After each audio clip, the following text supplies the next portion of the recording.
To our coronavirus coverage this evening, 1,444 St. Louis hospitals reach a new record for COVID hospitalizations tonight. And record-setting case numbers in the pandemic are always hard to hear, but there's actually a reason for optimism tonight. Russell Kinsall has been checking testing sites on both sides of the river. He's live in South St. Louis. Russell? Yeah, right now the workers at this state-run testing site are packing up. This is the parking lot for the IBW Local number 1. When it first opened 2 weeks ago, I was here and people waited up to 4 hours to get tested. Today, virtually no waiting at all. We checked around today and found what appears to be a drop in demand for COVID testing, and a spokesperson for the Pandemic Task Force tells me that's a good sign that we are trending in the right direction. Took me longer to drive here than it did to get it done. Jennifer Jost came to the Pageant Theater to get a COVID test and was in and out in no time. The earliest appointment she found online was Wednesday. I just didn't want to risk giving it to any of my clientele. Last week, there were long lines at the pageant. An employee said they've done no less than 500 tests a day, and they haven't seen a drop-off in demand.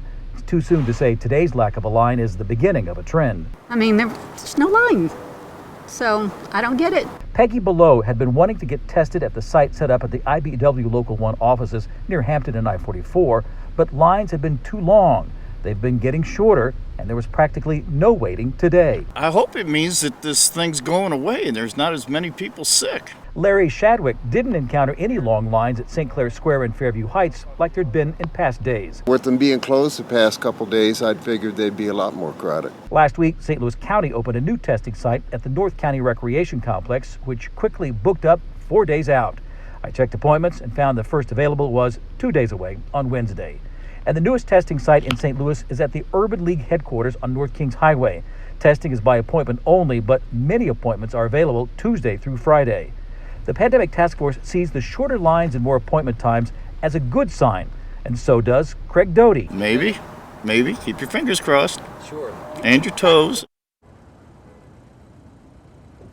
So a drop in demand for COVID testing might be the first glimmer of light at the end of the tunnel, but spokesperson for the Pandemic Task Force said the numbers are still really bad and we're still right in the middle of this surge, so everyone still needs to get vaccinated and wear a mask. Corey, we still have a long way to go. That we do, Russell. All right, thank you. Well, early in the pandemic, nursing homes were the lethal epicenter of the pandemic. Tonight, the care centers are seeing another surge in both cases and deaths. Nursing homes reported about 32,000 cases among residents during the first week of January, and that is nearly 7 times the amount from just 1 month prior. A total of 645 COVID-related deaths were reported during that same week. That's a 47% spike from a month earlier.